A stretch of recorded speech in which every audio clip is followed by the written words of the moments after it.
जय हिंद दोस्तों, स्वागत है आप सभी का इस वीडियो में। मैं हूं मयूर मोगे। इंडिया एक यूथफुल कंट्री है जहां पर हमें बहुत ज्यादा यूथ देखने को मिलते हैं। ये यूथ देश का भविष्य है। यही यूथ भारत की इकोनॉमी को आगे लेकर जाएंगे। यही यूथ देश को किसी भी समस्या से बाहर निकालेंगे और यही यूथ आपको वोट भी देंगे। मगर जब इन यूथ के फ्यूचर की बात आती है तो फिर कोई ध्यान नहीं देता है। एक एस्पिरेंट जो किसी गवर्नमेंट एग्जाम की प्रिपरेशन कर रहा है और खैरात में नहीं, खुद के पैसों से किताबें खरीद कर गवर्नमेंट एग्जाम की प्रिपरेशन कर रहा है, अपनी एनर्जी, अपना टाइम सब कुछ लगा रहा है और फिर गवर्नमेंट जो है वो वैकेंसीज निकालती है, बहुत सारी वैकेंसीज निकालती है, लाखों में वैकेंसीज निकलती है और यूथ काफी खुश हो जाता है कि चलो हमारे हित की बात हो रही है और जिस मकसद से हमने सरकार को वोट किया था अब वो पूरा होने जा रहा है। इतनी ज्यादा वैकेंसीज निकली है तो हम यहाँ पर जो फॉर्म है वो फिलअप कर देते हैं। फॉर्म के बदले में 500 रुपए मांगे जाते हैं। यूथ सोचता है चलो भर देते हैं। करोड़ों लोग यहाँ पर फॉर्म भरते हैं और 500 रुपए भी भर देते हैं, लेकिन वो एग्जाम होती ही नहीं है या फिर अगर एग्जाम होती है तो उसके रिजल्ट नहीं आते हैं। इस तरीके का हाल हमें आज के टाइम पर देखने को मिल रहा है। एसएससी का कांड आप सभी ने सुना ही होगा। यही सारी चीजें जो है वो हमें देखने को मिल रही है कि एग्जाम फॉर्म के नाम पर 500 रुपए लिए जा रहे हैं। बाद में बोला जा रहा है कि हमारे पास रिसोर्सेस नहीं है, हमारे पास ये नहीं है, हमारे पास फलाना नहीं है, ढिमकाना नहीं है। और वही एग्जाम जो है अगर वो ली जा रही है कई साल पहले तो एक एक साल के बाद उसके रिजल्ट देखने को मिल रहे हैं और वो भी पूरी तरीके से रिजल्ट आए नहीं है।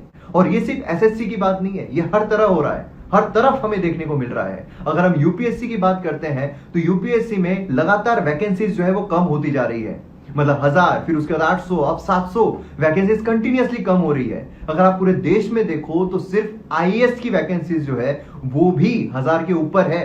1500 के आसपास आईएएस की सिर्फ वैकेंसीज हमें देखने को मिल रही है। उतना शॉर्टेज है आईएएस का, लेकिन फिर भी यूपीएससी की वैकेंसी निकलती कितनी है? 1000 के ऊपर निकलती नहीं है, इंक्लूडिंग ऑल द सर्विसेज। अगर आप बाकी स्टेट पीएससी देखें, अब यूपीएससी की जब हम ये बोल रहे हैं तो बाकी स्टेट पीएससी का कहना ही क्या है। काफी जगहों पर ऐसा है कि टीचर्स की एग्जाम हुई थी लेकिन उनकी वैकेंसीज फिलअप नहीं की गई। एग्जाम ले लेते हैं, रिजल्ट निकाल लेते हैं, लेकिन वो ऑर्डर नहीं आती है। आप सोचकर देखिए कि एक एसएससी देने वाला एस्पिरेंट 2017 से प्रिपरेशन कर रहा होगा, उसने सोचा होगा कि हाँ मुझे एग्जाम क्लियर करनी है, लेकिन अब तक 3 साल हो चुके हैं, अब तक उसका रिजल्ट नहीं आया है, अब तक कुछ फाइनल वर्डिक्ट नहीं आ पा रहा है। तो सोचिए उस एस्पिरेंट पर क्या बीतती होगी। और बहुत सारे ऐसे एस्पिरेंट है जो खुद को इनकैपेबल समझ लेते हैं, खुद की जो किस्मत है उसे कोसने लग जाते हैं कि नहीं मेरी किस्मत में ही नहीं होगा, या फिर ये जो चीज है मैं इस चीज के लिए इनकैपेबल हूं। लेकिन आप इनकैपेबल नहीं हो। ये जो चीज हो रही है इससे ये पता चलता है कि सरकार इनकैपेबल है। राइट टू वर्क हमारे डीपीएसपी में दिया हुआ है, अगर राइट टू वर्क भी नहीं हो पा रहा है लेकिन जो वैकेंसीज निकल रही है एटलीस्ट वो तो फिलअप होनी चाहिए। एटलीस्ट जो रिजल्ट है वो तो टाइम पर आने चाहिए। जो इलेक्शन है वो टाइम पर हो जाते हैं, उसमें कोविड नहीं आता है। या फिर जो ऐसी चीजें होती है जिसमें हमें अपॉइंटमेंट देना है, जिसमें सैलरी नहीं देना है, उसके लिए कोर्ट में मसला जाता है। कोर्ट बोलता है कि नहीं एग्जाम जो है वो होनी चाहिए। मैं नीट की बात कर रहा हूं। लेकिन जब बात आती है कि जहां पर किसी को सैलरी मिलने वाली है, जहां पर कोई अपनी फैमिली को संभाल सकता है, जो देश के इकोनॉमी में कंट्रीब्यूट कर सकता है, वहां पर वैकेंसीज फिलअप नहीं होती है। वहां पर जितनी वैकेंसीज निकाली जाती है उसमें से कोई भी अपॉइंटमेंट लेटर नहीं मिलते हैं, उसके रिजल्ट जो है वो नहीं निकलते हैं। तो इससे क्या मतलब हो रहा है? फिर तो ऐसे वैकेंसीज निकालने के लिए करोड़ों वैकेंसीज निकाल सकते हैं, 1 करोड़ 2-2 करोड़ वैकेंसीज निकाल सकते हैं। जब फिलअप ही नहीं करना है तो फिर तो कितनी वैकेंसीज हम बता सकते हैं। तो यहां पर यूथ जो है उसके साथ खिलवाड़ हो रहा है। इसलिए हो रहा है कि यूथ जो है वो कुछ बोलेगा नहीं ना। वो क्या है, वो तो अपने किताबी कीड़ों में उलझा हुआ है। वो तो किताबें जो है वो पढ़ कर रह रहा है और वो किताब अब उसको पता है, उसके मन में डर है कि अगर उसने किताब छोड़ दिया तो हो सकता है कभी भी रिजल्ट आ जाए, कभी भी एग्जाम हो जाए तो फिर मैं क्लियर नहीं हो पाऊंगा या हो पाऊंगी। तो वो तो किताबें छोड़ेगा नहीं। तो इसलिए क्या है, उसको उसमें उलझा रहने दो। थोड़ा थोड़ा टप्पे छोड़ते जाओ कि हम इतनी वैकेंसीज फिलअप करने वाले हैं, उसके बाद क्या होगा? उसके बाद कुछ नहीं होगा। वैकेंसीज तो हमको फिलअप करना नहीं है, लेकिन वो किताबों में उलझा रहेगा ना। उसको ये लगेगा कि मैं इनकैपेबल हूं, मैं इनकैपेबल हूं, मैं इनकैपेबल हूं। लगने दो, क्या करना है हमको, क्या करना है? हम तो कुछ करना नहीं है। बाद में बोलेंगे और कि हाँ हम इतनी इतनी वैकेंसीज निकालने वाले हैं तो हमको यहाँ पर दे देना। और वो यही इसमें रहेगा कि हाँ मैंने अब इतना पढ़ा हुआ तो है, तो फिर अब यहाँ पर मैंने किताबें तो अब तक छोड़ी नहीं है तो और मैं देख लेता हूँ, शायद इतनी वैकेंसीज निकल जाए। लेकिन ये वैकेंसीज फिलअप ही नहीं हो रही है और इससे क्या होता है? इससे डिप्रेशन होता है। इससे जो मानसिकता है वो बदलती जाती है और जो स्टूडेंट के प्रति ये मानसिकता है कि वो कभी किताब छोड़ेगा नहीं और वो कभी आंदोलन करेगा नहीं, कभी रास्ते पर आ नहीं सकता है, ये जो अंडर एस्टिमेट किया जा रहा है एक स्टूडेंट को, ये यहाँ पर बदलना बहुत। रिजल्ट निकालने के लिए 1-1 साल कैसे लग सकता है किसी भी ऑर्गेनाइजेशन को? अगर कितने भी बच्चे हो तो फिर ये जो हम डिजिटल वर्ल्ड की बात कर रहे हैं, ये जो हम एआई की बात कर रहे हैं, तो फिर इसका मतलब क्या है?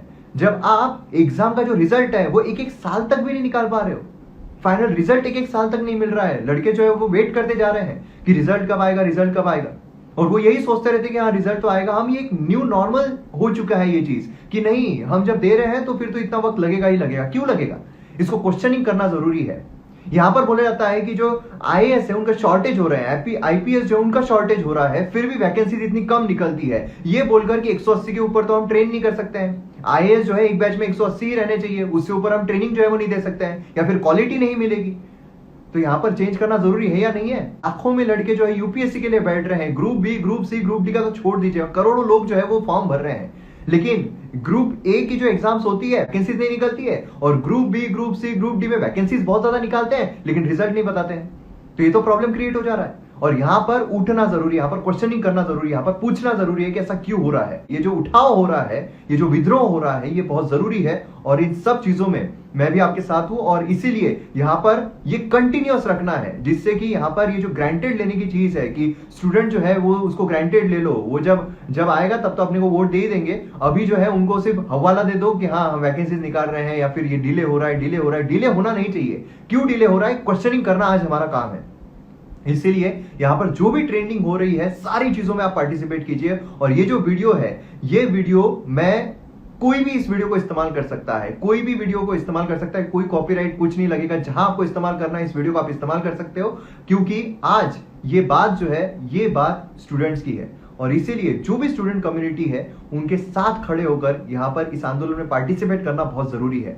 इसीलिए आपको इस वीडियो को शेयर करना है, शेयर कीजिए, जहां इस्तेमाल करना है वहां इस्तेमाल कीजिए, और आप यहां पर इस आंदोलन को जारी रखिए और कंटिन्यू रखिए, तभी जाकर यहां पर गवर्नमेंट जो है उन तक ये बात पहुंच सकती है, और उनको ये पता चलेगा कि ग्रांटेड लेने में अब कोई मतलब नहीं है। जय हिंद।